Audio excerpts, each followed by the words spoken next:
All right, we have quite a bit to cover today. We're going to talk about the South African economy, what's going on with the RAND. We are also going to be covering what is going on with the GNU, the Government of National Unity. We're also going to be looking at what is going on in the province of Gauteng, which is the economic hub of South Africa. Are we moving forward as a country? Are we moving backwards? What is Helen Zille saying?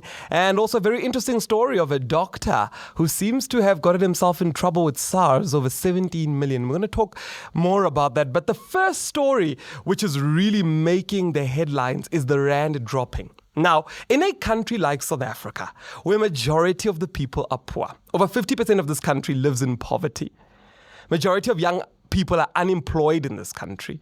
There are so many people living in shacks and RDP homes in this country. And it seems that the markets are focused on what happens in South Africa. And here you have it. It's RAND slips amid cautious wait for cabinet appointments. Now, according to the markets, they want to base their investments and their wealth on what happens in South African political situation. And this is the reason why you find that they interfere. This is the reason why you find that the Stellenbosch mafia interferes in South African economy. You find that billionaires interfere in our politics, because politics essentially creates an environment that allows business to function. And if politics is not running properly, business cannot function. And particularly in South Africa, where we have so many minerals, we're a mineral-rich country.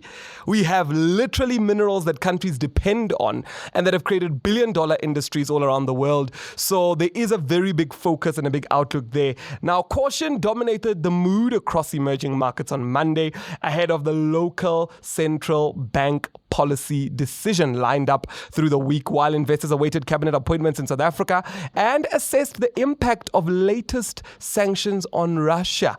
In Africa, the RAND slipped 0.7% after trading flat for nearly 3 straight sessions, while yield on the country's benchmark 2030 government bond climbed over 11 basis points to 9.8 as traders awaited the newly formed Government of National Unity. The RAND was trading at 18.14 just before Monday noon. Now, whenever regime change wants to happen, billionaires, banks, they always scare the people by saying, if you appoint this person or that person, the RAND will drop. If you appoint this person as minister, the RAND will drop and your country will suffer. And I have an issue with this, because essentially speaking, we then need to ask ourselves the question of who's really running South Africa?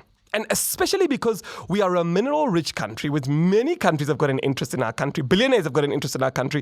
Who is really running South Africa? Because whenever something happens in government in South Africa, we never really hear reports about policy change or the ideas that their politician wants to bring in. It's always about the RAND. It's always about the economy. But if it was about the economy and about the RAND, then majority of the people should have had money.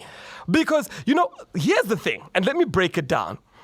Where many leaders missed it, and Sil Raposa also missed it here, and especially many of the people that are part of Stellenbosch Mafia, where they missed it is, if you want to create wealth or make wealth for yourself, take care of the poor and middle class. Make the poor and middle class to have enough money to be able to spend so the economy can grow and the country can continue to flourish. Not put puppets into government and scare the whole country by saying, if you do this, if you do that, the RAND will drop, the RAND will do this. I mean, just by the DA being involved in this Government of National Unity, we saw the RAND go to 17 Rand just because of a white-led political party, which is in a minority in the country. We see the RAND being dictated. So is the RAND racist? Does the RAND respond to black and white? Why is the RAND seeing color? And these are questions that we must begin to question and begin to ask these things moving forward. Because at the backdrop of this, we have the Reserve Bank. And there are questions around what should happen to the Reserve Bank. Now, if you don't know this in South Africa, the Reserve Bank is owned by private individuals. It is a privately owned company. Yes, government does have oversight, but it is owned by private individuals in South Africa. And there seems to be this mechanism of, but we will shake the RAND or we will control the RAND if you do this, that, and the other. And that means that every decision that will ever be taken in South Africa will be based on these people that control the RAND. Now, it says the RAND advanced last week, breaking below 18 16 Rand on Wednesday. When Sil Raposa was inaugurated as president, it ended at 17.95 on Friday, near its strongest level in almost a year. So when President Sil Raposa came in, or was inaugurated, the RAND strengthened. Paul McNamara, investment director at GAM Investments, said that the valuation is cheaper than peers. South Africa's assets have potential to outperform from here. However, any new government will have very limited political capital for orthodox policies. The plan and personnel are likely to be given a pass, and concerns about realistically implemented. Now, local currency and equity England have recovered from losses in early June following national results, where the ANC lost parliamentary majority that it's held for decades. Elsewhere, the European Union agreed to a new package of sanctions against Russia. Now, I want us to assess this because I find that in politics, there are two types of people. One, there's the person who says, we don't care about the economy. They're very extreme to say, we don't care about the economy, let the rand crash. And I want to know from you, if you're one of those people, let me know in the comment section to say, I'm that person who's saying we don't care about the rand, let the rand crash. Then there's another type of people that's saying we care about the rand because the economies of scale that work around, they own property or they own investments, etc. And they care. Now, I want to break this down to you. The people that care about the rand in this country are the minority. Why? Because they have assets in rand, they have money in rands, and they are making money from the rand. Majority of the people in this country live in poverty. They don't care about the rand the way that those that have wealth care about the rand. There seems to be a very big disconnect. And the message that I would want to put out there, especially to the wealthy in South Africa, is to say, it doesn't make sense what you're doing. You can't continue to be afraid of what's going on with the rand when you're keeping majority of the people in the country poor. If majority of the people in the country are poor, of course, they won't care about your bonds and your stocks and your rands because they have nothing to protect. But if they've got something, if they're able to have jobs, if they're able to earn, then they will care. You know, what Lee Kuan Yew did, and I really didn't want to lecture tonight, but it's going there. What Lee Kuan Yew did, this was a leader in Singapore who came in when Singapore was really a divided country. They had nothing. They were the part of the poorest countries. And he came through, Lee Kuan Yew. And what he did, he said, there were lots of strikes in the time that he came through. The working class were burning buses, they were burning buildings, they were very upset. And what Lee Kuan Yew came, he said that let the pension funds in Singapore, let them invest in things that will make the lives of the working class better. He said, let them build better houses and give bonds to the working class at a cheaper rate. Let them build schools. And, he came up with a list to say, let the money that public people, the poor, are actually contributing, let that money be reinvested in things that will help them. Now, in South Africa, the money that is supposed to be helping the poor, where is it invested in? It's invested in things that help the rich. And I want to show you a classic example. And I asked somebody the other day to say, but this doesn't make sense. So there is a public investment corporation, PIC. And if you look, it says Attack Inc.'s 2.7 billion deal with PIC for investment in Waterfall City. Now look at Waterfall City. Look at these pictures. There is no public servant who is a teacher, a nurse, a policeman who can afford to stay in Waterfall City. Yet the Public Investment Corporation in South Africa is investing in Waterfall City where entrepreneurs stay and where millionaires stay. So the strategies that these people have used have been incorrect from the beginning. They have not thought about, when you enter government, your first priority should be, how do I make my poor people in the country become economic participants? They must find jobs. They must be able to pay tax. They must be able to help contribute to growing the economy. Now, in South Africa, many of these politicians that have come have failed at that. And that's why whenever, News 24, all these publications, whenever they say, MK is being sworn in, and by the way, MK members are being sworn in tomorrow, automatically the articles are now saying the rand is dropping. Why? Because MK members are being sworn in. Why is the rand all of a sudden dropping? And these nuances will continue until people get it. And I've always felt that African leaders don't understand this thing. The way you build a nation is you make everybody rich. That's the way you do it. You open up opportunities so everybody is able to participate in the economy. That's how the economy grows. Well, you might be asking yourself, Mpho, how does that make sense? Let me explain it to you. Lee Kuan Yew created jobs. He invested in industries that were able to create jobs. He invested in education properly. And alternatively, what happens is when a new person starts working, they pay VAT, they pay PAYE, they're now now paying taxes. The government has more money to spend. They're able to reinvest. When a new person starts working, there's a new factory being built. We're able to produce more. You get the picture. When people are given opportunities, that's how you grow an economy. And I think it makes me very angry when I look at the way that African leaders think and the way that they execute, is that they don't think properly. They want to grow the economy by pleasing billionaires. You're not going to grow the economy by pleasing billionaires.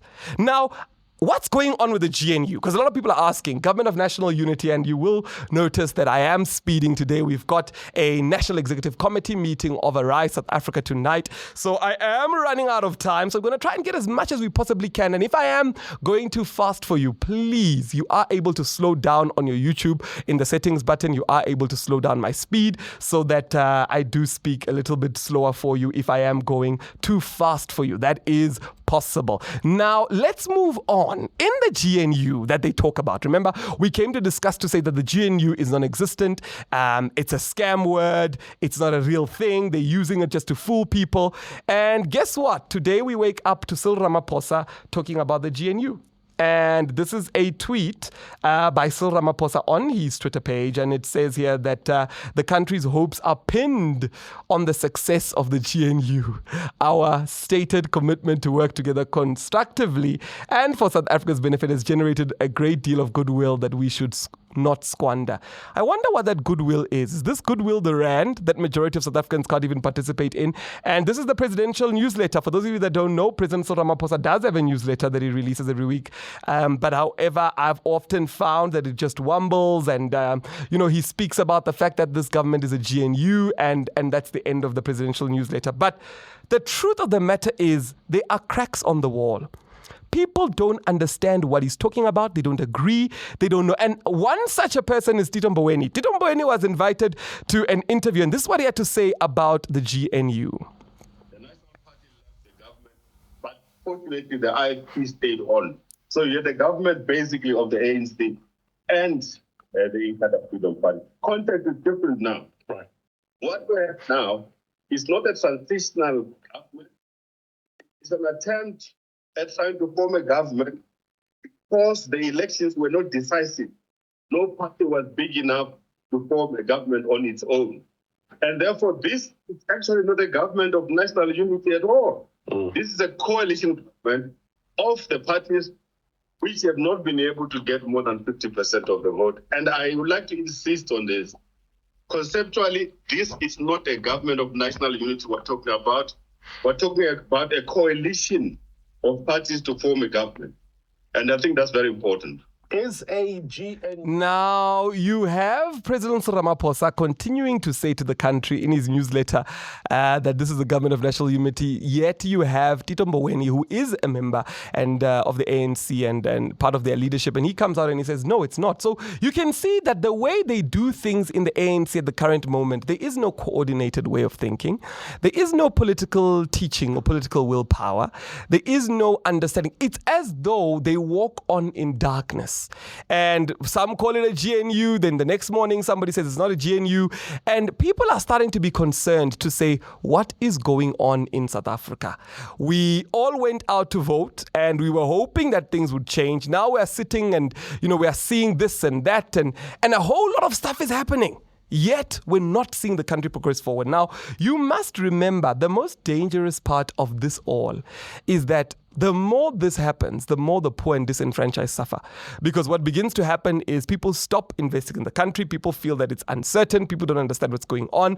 Our RAND begins to plummet and these things sort of happen. And here's something I want to say to you. If you're a viewer and you've got some money in South Africa or you've got some investments and you're part of the privileged, my advice to you is get some of your funds in other stable currencies that you know are going to be stable.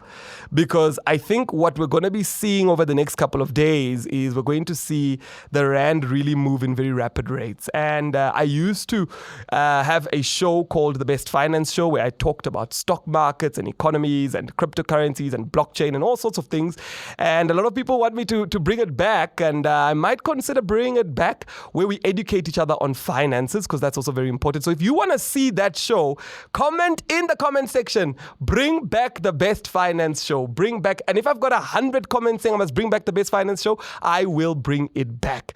Now, what is going on with the Government of National Unity? This is what is going on. We have received or seen letters that are floating around on Twitter explaining what is going on, or trying to explain what is going on. Look, I don't know what to say about the Government of National Unity, because I think right now we are just seeing a whole lot of different things that are going on. So I'm not sure what is going on with the Government of National Unity. And I want to just talk a little bit about the Government of National Unity. So the DA has released a letter. And what the DA is saying is they are basically saying that they want these political seats in government. And this is, they're basically saying in each of these departments, or each of these clusters, they want a seat in the economic cluster, in the social protection cluster, in the governance cluster, in the justice cluster, the international corporations cluster. They're basically saying that they want a seat here. And this is a letter that has been leaked.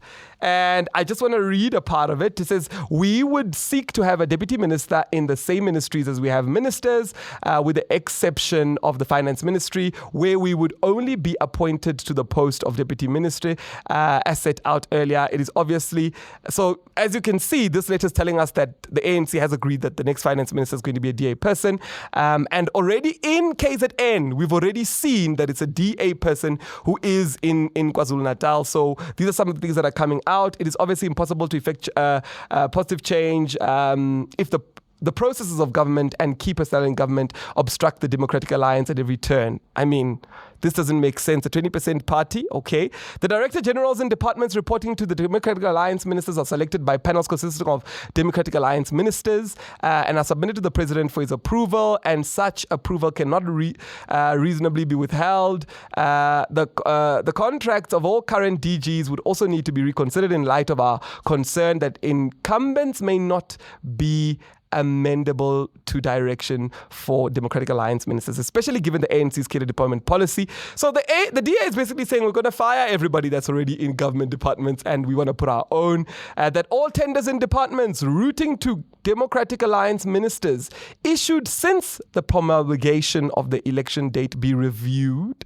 It is obviously not possible to effect change in the context where recent decisions by the previous government are rendered irreversible. So all tenders in departments reporting to the Democratic Alliance ministers issued since the promulgation of the election date be reviewed. So they're basically saying that they're going to review all the tenders there, and that a technical clearing house is established consisting of representatives from each political party with a mandate to resolve differences over policy and other decisions of government by consensus. Therefore, they become a source of conflict in government, in cabinet. In the event consensus is impossible, sufficient consensus would be required as contemplated in clause 19.3 of the statement of intent. In the event that differences prove particularly intraceable, they would need to be resolved by the president and the leader of the Democratic Alliance. This approach would give effect to clause 19 of the statement. So that's a lot of stuff that they're saying there. I want to break it down, but because of time, we might not be able to.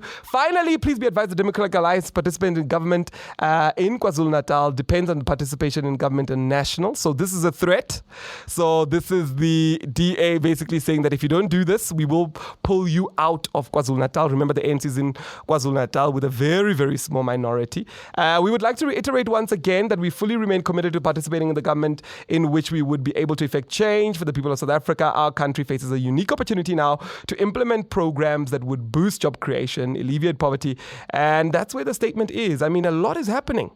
A lot is happening. The DA is making demands, very strong demands from a political party that did not win an election. And we await to see what's going to happen. We await to see what is happening. And on Twitter, there's people that are trolling. Somebody just created this troll and they're saying that this is the current situation in the GNU. And they put Helen Zilla's face, and we all know that meme that is well known there.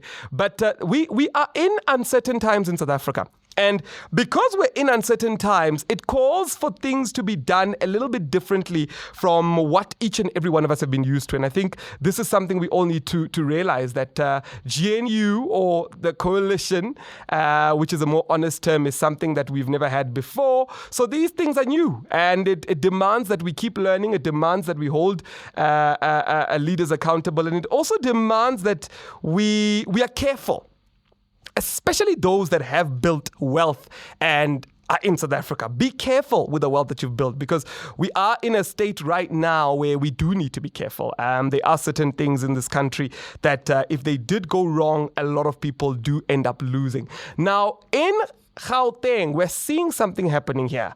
We're seeing, it says, Panyaza Lesufi to announce cabinet, and he was supposed to do so yesterday. He did not. But now we're hearing news that he's going to announce it. And the Mail and Guardian has released an article which I thought was quite concerning. They are saying that after Gauteng Premier Panyaza Lesufi failed to announce his cabinet at least 3 times last week. I mean, this is concerning. If in the Gauteng province, the hub of the economy in South Africa, the leader is unable to announce a cabinet 3 times, it means that there are big issues. And this is very, very concerning. And remember, the reason why I say it's concerning is because you can't run government if you are not in agreement, if the coalition is not going to work. And business is afraid of doing business in uncertain areas. So there is a lot at risk here, and it's important that they get it right so that things can happen properly. It's the same way as, if you're a business person or you're an investor and you want to open up a factory based on the fact that the government is going to be focusing on perhaps building a road in a certain place, and you want to build a mine or you want to do something there. You're uncertain because if that government changes and they say they're no longer building a road, and you've already now invested 3 billion in that project, you're now stuck. So business gets concerned when these things happen. And for us, really, we are also very concerned as citizens. And some of the things that are happening, I mean, if you look here, it says Lesufi was forced to postpone cabinet announcements last week, Tuesday and Friday, because of a lack of consensus with ANC coalition partners. And on Sunday, a notice that he would name his cabinet was withdrawn within less than an hour. Sources with intimate knowledge of the negotiations said Lesufi's attempts to make the announcement were all premature, as there was no deal in place with the other parties and the ANC needed to govern Gauteng. Now, the DA accused the ANC of not consulting with it before coming out in public to say Lesufi would unveil his cabinet on Sunday. At the weekend, the DA threatened to pull out of the coalition agreement with the ANC over a deadlock on MEC positions, with the ANC refusing to accede to some of its demands. Now, again, we're seeing a lot of commotion happening. And the question we all need to be asking ourselves is, what does the future look like for our country? And I think this is where I sort of, hope that we would be able to move through this and ensure that we vote much wiser and much better. Because what should have happened is political parties that are aligned in policy and thinking should have come together. Now we've got political parties that are completely different, and really our political system is really becoming something very difficult to manage. Now in the US, they have 2 dominant political parties, Republican and Democrats. And really it's either you're thinking in black or you're thinking in white in terms of your options. You don't have 12 other options. And a lot of people are saying South Africa should change its electoral system to make sure that this happens. And I don't know. What are your thoughts? What do you think there? We are running out of time today, as you know, that I do have a meeting to attend to. So we are running out of time. But there is an interesting story that has come out today that I quickly want to point out. And I did promise you that we will look at it. A medical doctor has been found guilty of prejudicing SARS of 17 million by not submitting his tax return. Another Cape medical doctor has been found guilty of failing to declare his personal income tax to South African Revenue Services over a 7-year period. Oof.